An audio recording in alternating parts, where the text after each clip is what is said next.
नमस्कार। आज हमारे अध्ययन का विषय है भारत की मृदाएं। इसमें हम जानेंगे प्रमुख मिट्टियां, उनका वितरण क्षेत्र, उनके विशिष्ट गुण एवं उत्पादकता तथा भारतीय मिट्टियों से जुड़ी समस्याएं एवं उनके संरक्षण के उपाय। तो आइए शुरू करते हैं।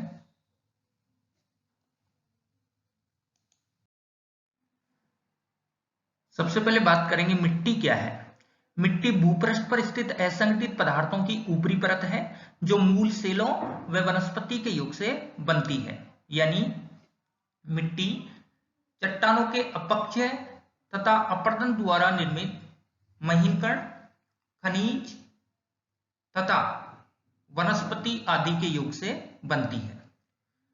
मिट्टियों के निर्माण एवं उनके विकास पर जलवायु का भी गहरा प्रभाव पड़ता है। इस प्रकार भारत में उच्चावल जलवायु, सेल संरचना व वनस्पति में व्यापक विविधता पाई जाती है। परिणाम स्वरूप मिट्टियां भी अनेक प्रकार की पाई जाती हैं। अनेक विद्वानों तथा संस्थागत स्तर पर भारतीय मृदाओं के वर्गीकरण के समय समय पर कई प्रयास किए गए। इनमें भारतीय कृषि अनुसंधान परिषद द्वारा भारतीय मृदाओं का वर्गीकरण सबसे अधिक तार्किक है तथा व्यापक स्तर पर स्वीकार्य है। आज हम इस टॉपिक में भारतीय कृषि अनुसंधान परिषद द्वारा वर्गीकृत भारतीय मृदाओं का अध्ययन करेंगे। भारतीय कृषि अनुसंधान परिषद ने भारत की मृदाओं को 8 मुख्य भागों में बांटा है, जो इस प्रकार है। एक जलोढ़ मिट्टी, दूसरी काली मिट्टी, तीसरी लाल मिट्टी, चौथी लेटेराइट मिट्टी, पांचवी मरुस्थलीय मिट्टी, छठवीं वन व पर्वतीय मिट्टी, सातवीं पीट व दलदली मिट्टी, आठवीं लवण एवं क्षारीय मिट्टी। इस प्रकार ये वो भारत की मिट्टियों के 8 मुख्य प्रकार हैं। सबसे पहले बात करेंगे हम जलोढ़ मिट्टी के बारे में। जलोढ़ मिट्टी देश के 43.4% क्षेत्र पर फैली हुई है। इसका मुख्य विस्तार उत्तर में सतलज, गंगा, ब्रह्मपुत्र व उनकी सहायक नदियों द्वारा निर्मित विशाल मैदान तथा प्रायद्वीपीय पठार पर बहने वाली नदियों की घाटी एवं उनके डेल्टाई भागों में पाया जाता है। इस मिट्टी के 2 उपवर्ग हैं। एक नवीन जलोढ़ जिसे खादर कहा जाता है, दूसरा पुरातन जलोढ़ जिसे बांगर कहा जाता है। खादर नदियों द्वारा जमा किए गए नवीन जलोढ़ के जमाव हैं, जहां प्रतिवर्ष बाढ़ के समय नदियों द्वारा एक नई मिट्टी की परत बिछा दी जाती है, जबकि बांगर पुरातन जलोढ़ के जमाव हैं। वर्तमान में बाढ़ के समय नदियों का जल वहां तक नहीं पहुंच पाता। जलोढ़ मिट्टी के विशिष्ट लक्षण एवं उत्पादकता की बात करें तो जलोढ़ मिट्टी में पैतृक पदार्थ नवीन उत्पत्ति का होता है। यानी इस मिट्टी में जो कण पाए जाते हैं, या कहें कि इस मृदा के जो कण होते हैं तथा खनिज, ये नवीन उत्पत्ति के होते हैं, क्योंकि अभी हाल ही में अपक्षय और अपरदन द्वारा वो निर्मित हुए हैं और नदी द्वारा बहा करके उन्हें मैदानी इलाकों में बिछाया गया है। इस तरह इसका पैतृक पदार्थ नवीन उत्पत्ति का होता है। इस मिट्टी में नाइट्रोजन एवं ह्यूमस की कमी पाई जाती है तथा पोटास व चूना पर्याप्त होता है। यह मिट्टी अनाज व दलहन फसलों के लिए सर्वाधिक उपयुक्त है। और यह मिट्टी संसार की सर्वाधिक उपजाऊ मिट्टियों में से एक है।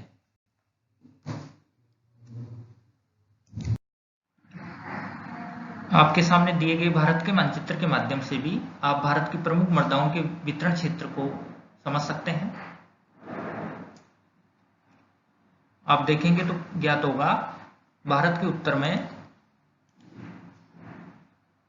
ये चौक पट्टी जैसा संकेत, जो पश्चिम में सतलज के मैदान से लेकर मध्य में गंगा व उसकी सहायक नदियां तथा सुदूर पूर्व में ब्रह्मपुत्र एवं उसकी सहायक नदियों के द्वारा बिछाए गए जलोढ़ से निर्मित है।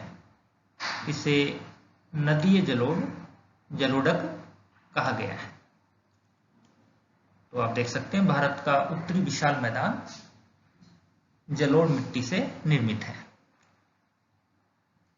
इसी जलोढ़ का दूसरा रूप है तटीय जलोढ़क, यानी डेल्टाई मिट्टी, यानी कि भारत के तटीय भागों में नदियों के डेल्टाई प्रदेश में जमा किए गए जलोढ़ से निर्मित जो भाग है वो तटीय जलोढ़क वाला क्षेत्र है। आप देख सकते हैं भारत के पश्चिमी तट और पूर्वी तट के सारे नदियों के डेल्टाई भाग में जलोढ़ मिट्टी के जमा हो जाने से ये तटीय जलोढ़क बने हैं। इसके अतिरिक्त आप देखेंगे ये वाली जो छाया है ये लवणीय व क्षारीय भूमियों को बता रही है, यानी भारत के वे भाग जहां मुख्यतः लवण तथा क्षार युक्त मिट्टियां पाई जाती हैं, जिसमें आप देख सकते हैं यूपी हरियाणा के ज्यादातर भाग सम्मिलित हैं।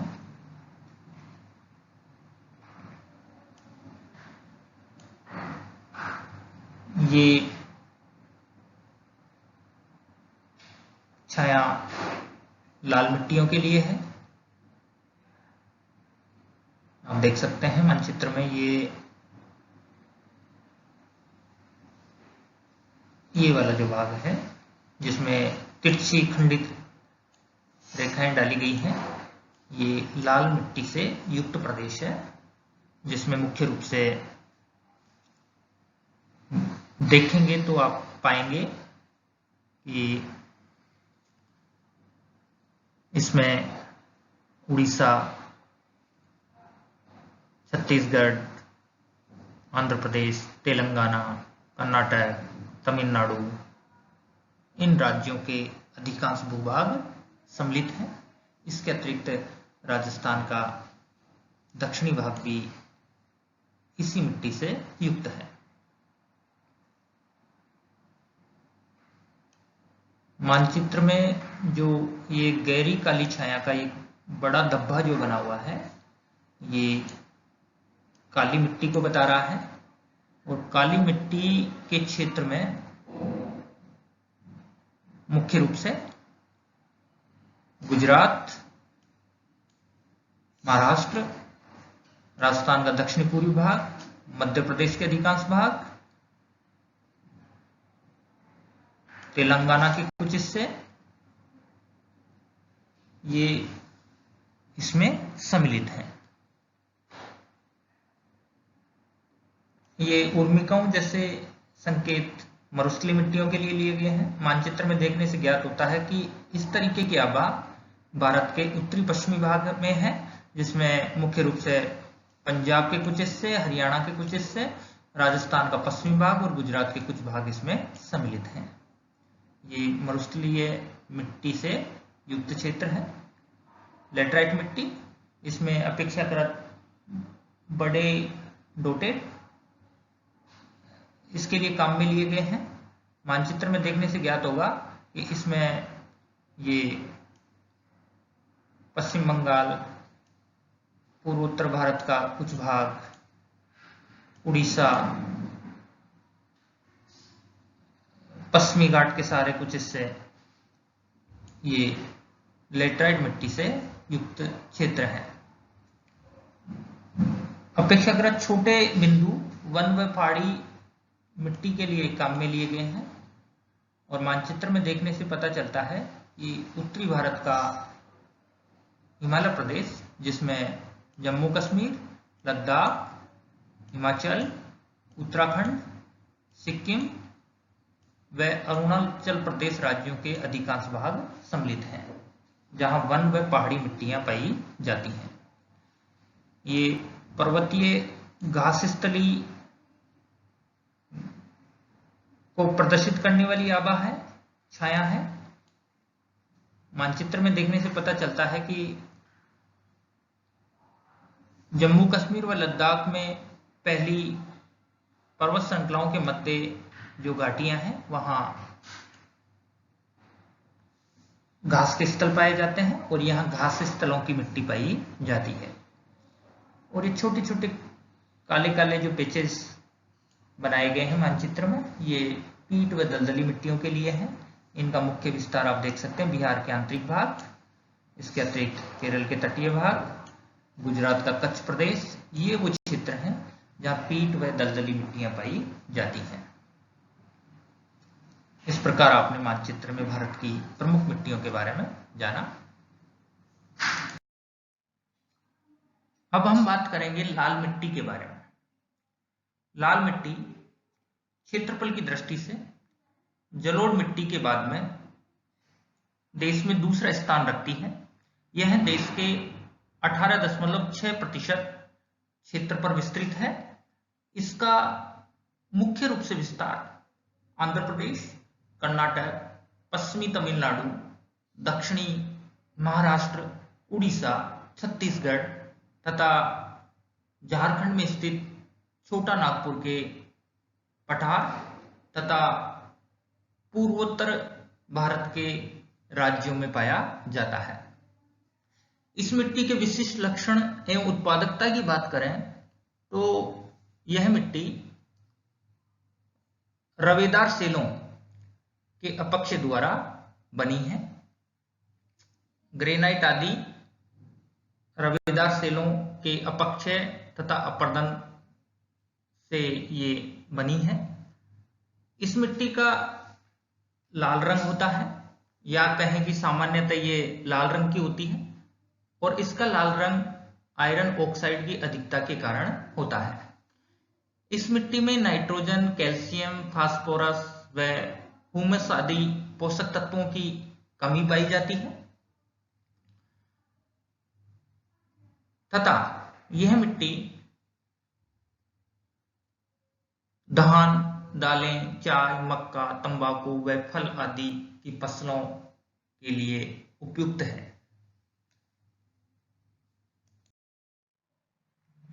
काली मिट्टी क्षेत्रफल की दृष्टि से देश में तीसरा स्थान रखती है। देश के 15.2% क्षेत्र पर काली मिट्टी का विस्तार पाया जाता है। यह मुख्य रूप से महाराष्ट्र, मध्य प्रदेश, गुजरात, कर्नाटक, तेलंगाना, दक्षिणी पूर्वी राजस्थान व तमिलनाडु राज्य में पाई जाती है। जहां तक काली मिट्टी के विशिष्ट लक्षण एवं उत्पादकता की बात करें तो यह मिट्टी ज्वालामुखी उद्गार से निकले लावा के अपक्षय से बनी है। इस मिट्टी में कैल्शियम, पोटेशियम, मैग्नीशियम की प्रधानता होती है तथा नाइट्रोजन, फास्फोरस व जैविक पदार्थों की कमी पाई जाती है। इस मिट्टी के जल धारण करने की क्षमता सर्वाधिक होती है, यानी यह मिट्टी पानी पीकर अधिक लसलसी व चिपचिपी हो जाती है तथा सूख जाने पर कठोर हो जाती है। शुष्क ऋतु में इस मिट्टी में गहरी गहरी चौड़ी चौड़ी दरारें पड़ जाती हैं। इस मिट्टी को रेगड मिट्टी भी कहा जाता है।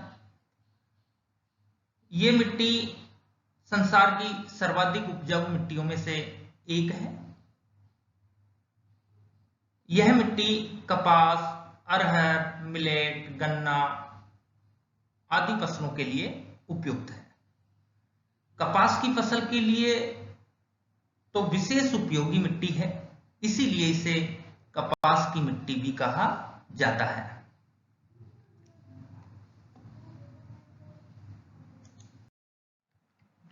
अब बात करेंगे लेटराइट मिट्टी के बारे में। लेटराइट लैटिन भाषा के लेटर शब्द से बना है, जिसका शाब्दिक अर्थ होता है ईंट के समान। यानी लेटराइट मिट्टी ईंट के समान अधिक गहरे लाल रंग की तथा कठोर होती है। यानी यह मिट्टी गीली होने पर अधिक मुलायम होती है तथा सूख जाने पर अधिक कठोर हो जाती है। देश के 3.7% क्षेत्र पर यह फैली है। इसका मुख्य विस्तार केरल, कर्नाटक, आंध्र प्रदेश, तमिलनाडु, उड़ीसा, महाराष्ट्र व मेघालय आदि राज्यों के पहाड़ी एवं पठारी भागों पर पाया जाता है। जहां तक इस मिट्टी के विशिष्ट लक्षण एवं उत्पादकता की बात करें तो यह मिट्टी उष्ण आर्द्र जलवायु में विकसित होती है। यानी वे क्षेत्र जहां वर्ष भर तापमान भी अधिक रहता है तथा वर्षा की मात्रा भी अधिक होती है। ऐसी आर्द्र दशाओं में निक्षालन की क्रिया द्वारा मिट्टी की ऊपरी सतह में मौजूद घुलनशील खनिज तत्वों को जल के द्वारा घुलाकर मिट्टी की निचली परतों में पहुंचा दिया जाता है। ऐसे में इस मिट्टी की ऊपरी परत पर मात्र लोहा एवं एल्यूमिनियम की अधिकता पाई जाती है। बाकी महत्वपूर्ण घुलनशील पोषक तत्व मिट्टी की निचली परत में उतार दिए जाते हैं। इसीलिए इस मिट्टी में नाइट्रोजन, चूना व जैविक पदार्थों की कमी पाई जाती है। यह मिट्टी धान, काजू, केला, चाय, रबर, कॉफी आदि बागायती फसलों के लिए उपयुक्त है।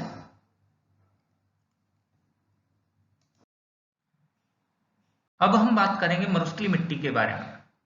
यह मिट्टी शुष्क व अर्ध शुष्क प्रकार की जलवायु दशाओं में विकसित होती है। ऐसी जलवायु दशाएं मुख्यतः मरुस्थलीय भागों में पाई जाती हैं। भारत में इस मिट्टी का मुख्य रूप से विस्तार राजस्थान, गुजरात, पंजाब व हरियाणा राज्यों के मरुस्थलीय भागों में पाया जाता है। जहां तक मरुस्थलीय मिट्टी के विशिष्ट लक्षण एवं उत्पादकता की बात करें, इस मिट्टी में जल धारण की क्षमता तथा पोषक तत्वों के धारण करने की क्षमता अत्यंत ही कम होती है। उसका कारण यह है कि इस मिट्टी के कण अपेक्षाकृत बड़े होते हैं। ऐसे में अधिक सैरंध्रता के कारण जल तथा पोषक तत्व नीचे उतर जाते हैं। इसीलिए इस मिट्टी में जल धारण करने की क्षमता व पोषक तत्वों के धारण करने की क्षमता कम होती है। इसमें नाइट्रोजन, फास्फोरस, पोटास व जैव पदार्थ आदि पोषक तत्व कम पाए जाते हैं। इस मिट्टी में कैल्शियम की अधिकता के कारण इसकी प्रकृति क्षारीय होती है। इस मिट्टी में कृषि के लिए सिंचाई सुविधाएं अपेक्षित हैं। जैसा कि आप सब जानते हैं, राजस्थान के पश्चिमी भाग में इंदिरा गांधी नहरी क्षेत्र में मुख्यतः मरुस्थलीय मिट्टी का विस्तार है, किंतु सिंचाई सुविधाओं के उपलब्ध होने के कारण वर्तमान में इस क्षेत्र में गेहूं, चावल, गन्ना, कपास आदि की फसलें पैदा की जा रही हैं। किंतु जिन क्षेत्रों में सिंचाई सुविधाएं उपलब्ध नहीं है, ऐसे असिंचित क्षेत्रों में मरुस्थलीय मिट्टी मोटे अनाज व तिलहन आदि की फसलों के लिए उपयुक्त है। अब हम जानेंगे वन तथा पर्वतीय मिट्टी के बारे में। यह मिट्टी पर्वतीय वन आच्छादित भागों में पाई जाती है। भारत में इसका मुख्य विस्तार जम्मू कश्मीर, हिमाचल प्रदेश, उत्तराखंड, सिक्किम, अरुणाचल प्रदेश व पश्चिमी घाट के पर्वतीय भागों में पाया जाता है। जहां तक इस मिट्टी के विशिष्ट लक्षण एवं उत्पादकता का जिक्र करें, यह मिट्टी छिछली व अपरिपक्व होती है। यानी इस मिट्टी की गहराई अधिक नहीं होती यह पतली परत के रूप में पाई जाती है। इसके अतिरिक्त यह अधिक विकसित भी नहीं होती है। इस मिट्टी के कण मोटे से लेकर बारीक तक होते हैं। इसमें पोटास, फास्फोरस व चूने की कमी पाई जाती है तथा कार्बन व नाइट्रोजन पर्याप्त मात्रा में होता है। यह मिट्टी उष्णकटिबंधीय जलवायु दशाओं में चाय, कॉफी, मसालों आदि के लिए उपयुक्त है, जबकि शीतोष्ण कटिबंधीय पर्वतीय क्षेत्रों में यह मिट्टी गेहूं, मक्का, जौ व फल आदि की खेती के लिए सर्वाधिक उपयुक्त है। अब जानेंगे पीठ व दलदली मिट्टी के बारे में। पीठ मृदा का मुख्य विस्तार केरल के अलपुझा व कोट्टायम जिलों में है। यह मिट्टी आर्द्र जलवायु दशाओं में मिट्टी में अधिक मात्रा में जैव पदार्थ के जमा होने से बनती है। जैव पदार्थ की मात्रा इस मिट्टी के आयतन का 40% तक होता है, इसीलिए इस मिट्टी का रंग काला होता है। इस मिट्टी में जैव पदार्थों के साथ लवणों की भी अधिकता होती है तथा पोटास व फास्फोरस की कमी पाई जाती है। जबकि इसी प्रकृति की दूसरी मिट्टी है दलदली मिट्टी। इसका मुख्य विस्तार उड़ीसा, पश्चिम बंगाल, दक्षिण पूर्वी तमिलनाडु, बिहार के मध्यवर्ती भागों में पाया जाता है। यह मिट्टी नदियों व झीलों के निचले भागों में जलमग्नता यानी जल भराव तथा अवायवीय दशाओं यानी मिट्टी में पर्याप्त रूप से ऑक्सीजन की उपलब्धता न होना तथा जैव पदार्थों से उत्पन्न होती है। अब हम बात करेंगे लवणीय व क्षारीय मिट्टियों के बारे में। भारत में इन मिट्टियों का मुख्य विस्तार पंजाब, हरियाणा, उत्तर प्रदेश, राजस्थान, गुजरात, महाराष्ट्र तथा बिहार के कुछ भागों में पाया जाता है। इन मिट्टियों को देश के विभिन्न भागों में रेह, ऊषर व कल्लर आदि नामों से जाना जाता है। जहां तक इस मिट्टी के विशिष्ट लक्षण एवं उत्पादकता की बात करें, इस मिट्टी की ऊपरी सतह पर केशिका क्रिया द्वारा सोडियम, कैल्शियम व मैग्नीशियम आदि लवणों की पतली परत जमा हो जाती है। हालांकि यह मिट्टी कृषि के लिए विशेष उपयोगी नहीं है, किंतु कुछ लवण रोधी फसलें इसमें उगाई जा सकती हैं। वर्तमान में कुछ फसलों की ऐसी किस्में विकसित कर ली गई हैं जो लवणता को सह सकती हैं। इसमें चावल आदि की कुछ ऐसी किस्में हैं जो नमकीन मिट्टी में उपजाई जा सकती हैं। अब हम जानेंगे भारतीय मृदाओं की समस्याएं। वैसे तो देश के विभिन्न भागों में मिट्टियों से जुड़ी अनेक समस्याएं मौजूद हैं, लेकिन यहां पर अध्ययन की सुविधा की दृष्टि से भारतीय मिट्टियों से जुड़ी सभी प्रकार की समस्याओं को दो वर्गों में रखा गया है। एक मृदा अपर्दन, दूसरा मृदा का निम्नीकरण। सबसे पहले बात करेंगे मृदा अपर्दन के बारे में।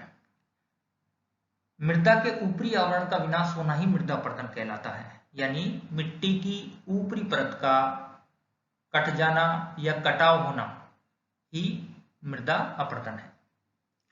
मृदा के अपर्दन के दो प्रमुख कारक हैं, एक जल, दूसरा वायु। इनमें से बहता हुआ जल कहें या नदियां, इनके द्वारा मृदा का अपर्दन आर्द्र क्षेत्रों में अधिक महत्वपूर्ण है, जबकि पवन द्वारा मृदा का अपर्दन का कार्य शुष्क व अर्ध शुष्क प्रदेशों में अधिक प्रभावी होता है। लेकिन इन दोनों कारकों में से बहते हुए जल या कहें नदियों द्वारा मिट्टी का होने वाला अपर्दन सर्वाधिक विनाशकारी होता है। जल द्वारा मृदा अपर्दन के तीन प्रकार हैं: परत अपर्दन, क्षुद्र सरिता अपर्दन, अवनालिका अपर्दन। परत अपर्दन। परत अपर्दन मुख्यतः विस्तृत, सपाट व मंद ढाल वाली भूमि पर होता है। ऐसी भूमि पर बहता हुआ जल समान गहराई तक मिट्टी की ऊपरी परत को बहा करके ले जाता है, इसीलिए इसे परत अपर्दन कहा जाता है।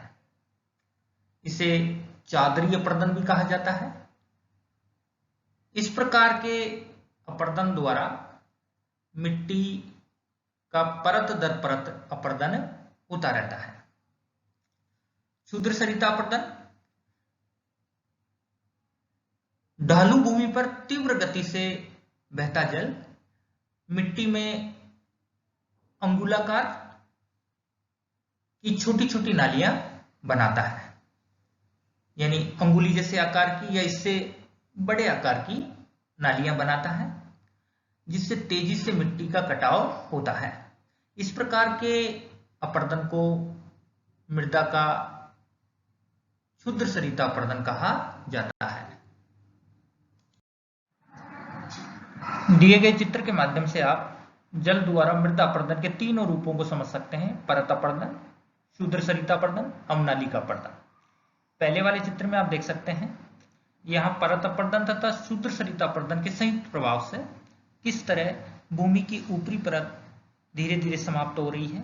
छोटी छोटी अंगुल्याकार नालियां बनी हुई हैं, जबकि दूसरे चित्र में आप देख सकते हैं ये छोटी छोटी अंगुली आकार की नालियां समय के साथ विकसित होकर के अवनालिकाओं का रूप ले लेती हैं।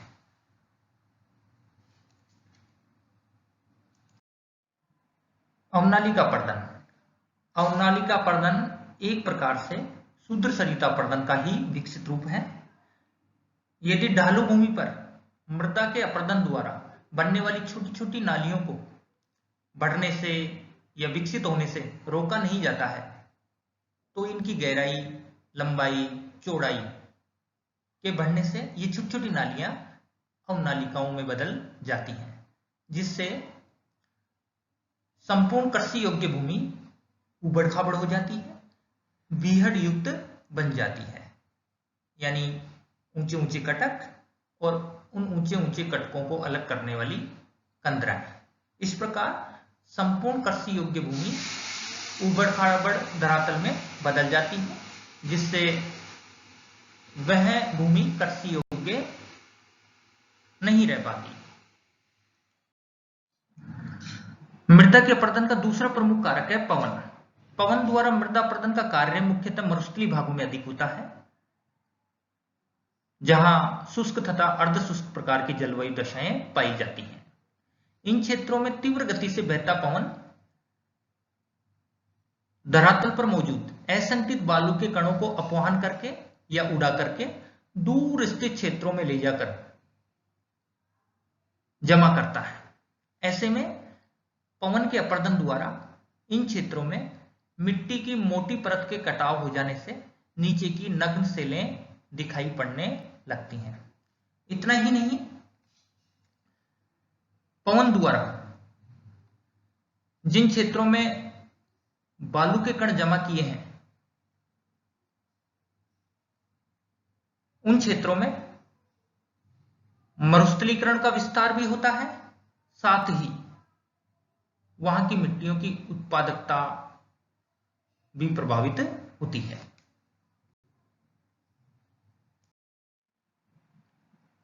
भारतीय मृदाओं से जुड़ी दूसरी प्रमुख समस्या है मृदा के निम्नीकरण की। मृदा निम्नीकरण से तात्पर्य है उसकी गुणवत्ता या उसकी उत्पादकता में कमी आना। मृदा की गुणवत्ता में कमी प्राकृतिक तथा मानवीय दोनों प्रकार के कारकों से आती है, किंतु मानवीय कारकों द्वारा उत्पन्न मृदा की गुणवत्ता में कमी अधिक गंभीर होती है, अधिक समस्याप्रद होती है। इस प्रकार मानवीय क्रियाकलापों से मिट्टी में उत्पन्न जैसे जलभराव, लवणता, क्षारीयता आदि की समस्या, इसके अतिरिक्त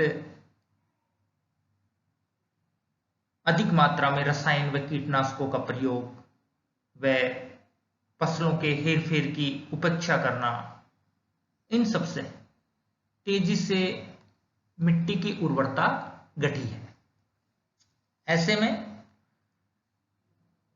मिट्टी की घटती उर्वरता व गुणवत्ता को बनाए रखने के लिए तथा उससे जुड़ी सभी प्रकार की समस्याओं को दूर करने के लिए हमें मिट्टियों का संरक्षण करना अति आवश्यक है।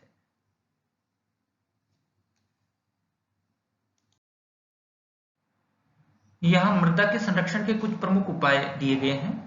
जैसे पहला, समुच्चय रेखीय जुताई, यानी ढाल प्रवणता के समकोण पर जुताई करना, यानी पहाड़ी ढालों के सहारे समुच्चय रेखाओं के अनुरूप जुताई करना। दूसरा, सीढ़ीदार खेती, अर्थात ढालू भूमि पर सीढ़ीदार खेत बनाकर खेती करना। तीसरा, स्थानांतरित कृषि को रोकना, यानी भारत के विभिन्न भागों में आदिवासी लोगों द्वारा की जाने वाली स्थानांतरित कृषि पर रोक लगाना। इस कृषि में पहाड़ी ढालों के सहारे पेड़ पौधों, झाड़ियों को काट करके, उनको जला करके खेत तैयार किए जाते हैं। ऐसे में भूमि का ऊपरी आवरण समाप्त हो जाता है और वह भूमि अपर्दन के प्रति अधिक संवेदनशील हो जाती है।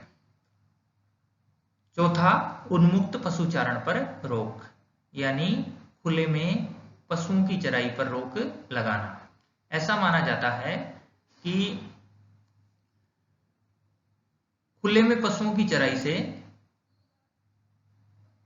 खासकर मानसून काल में जब बड़ी संख्या में धरातल पर नन्हे नन्हे छोटे छोटे पौधे अंकुरित होते हैं, वो पौधे पशुओं के खुर से नष्ट हो जाते हैं।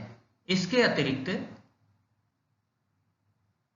पशुओं की एक आदत होती है कि वे छोटे पौधों को जड़ से उखाड़कर खा जाते हैं। ऐसे में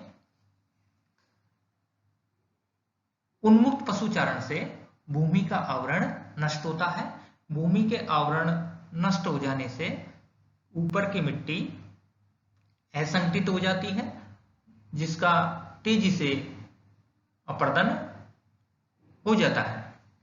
पांचवा, सस्यावर्तन, यानी फसलों का हेरफेर, अर्थात खेतों में हमें फसलों को बदल बदल कर बोना चाहिए। इससे मृदा की उर्वरता बनी रहती है। मल्चिंग, यानी खेत में फसल के काटने के बाद पौधों का कुछ हिस्सा जमीन में छोड़ देना चाहिए। ऐसे में उस खेत की मिट्टी अधिक संगठित होती है और खाली समय में वह अपर्दन से मुकाबला कर पाती है, या कहें कि वह तेजी से अपर्दित नहीं हो पाती। दिए गए चित्र के माध्यम से आप सीढ़ीदार खेतों के स्वरूप तथा स्थानांतरित कृषि में किस प्रकार पहाड़ी ढालों के सारे खेत तैयार किए जाते हैं को आप समझ सकते हैं। आवरण फसल बोना, यानी यदि हमें खेत को पड़त के रूप में छोड़ना है, ऐसे में हमें चाहिए कि उसमें ढेंचा, सनई, उड़द जैसी आवरण फसल बो देनी चाहिए। ऐसे में मृदा अधिक संगठित रहेगी, जिससे उसका अपर्दन भी कम होगा और प्राकृतिक रूप से उर्वरता भी उसकी बढ़ेगी। वृक्षारोपण, यानी वृक्षारोपण को बढ़ावा देना, साथ में वृक्षों की कटाई पर भी रोक लगाना। ऐसा करने से धरातल का ऊपरी आवरण बना रहेगा।